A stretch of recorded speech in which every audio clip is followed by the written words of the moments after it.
poison. I would like to do just a case study for 1 minute on the China corruption link and the role of our work more broadly in that. Malaysia, for 61 years, one party governed this country since it became independent in 1957. They constructed a totally gerrymandered, corrupt political system in which the ruling party accrued every advantage and doubled down on holding the tools of power, fusion of state and kind of leading economic sectors, etc. So IRI, we had worked in Malaysia with opposition political parties since 2002.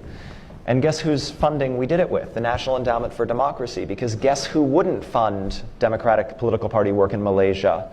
The USAID Agency for International Development and the State Department, because they, I think the reflection was, gosh, this is kind of a one-party system. This is a bad use of our funds. And two, Malaysia is kind of a valuable military partner.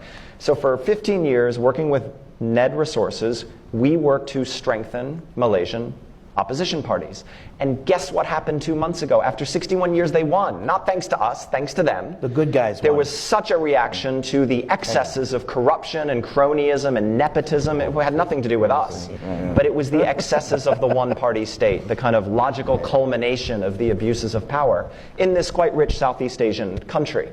And so I visited, and I was sitting there with many of the leaders, the new leaders of this government, many of whom were just our partners we had been working with for 15 years.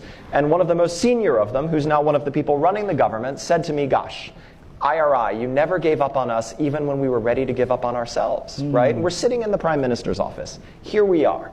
That's a tribute to them, not a tribute to us, but it's an example of playing the long game. And the reason I wanted to bring this up is the link, because guess what the first step, really one of the first steps the new government took? It froze Chinese infrastructure investments because it had opened the books and discovered that there was a lot of funny money swishing around what had been this very corrupt, closed, unaccountable system.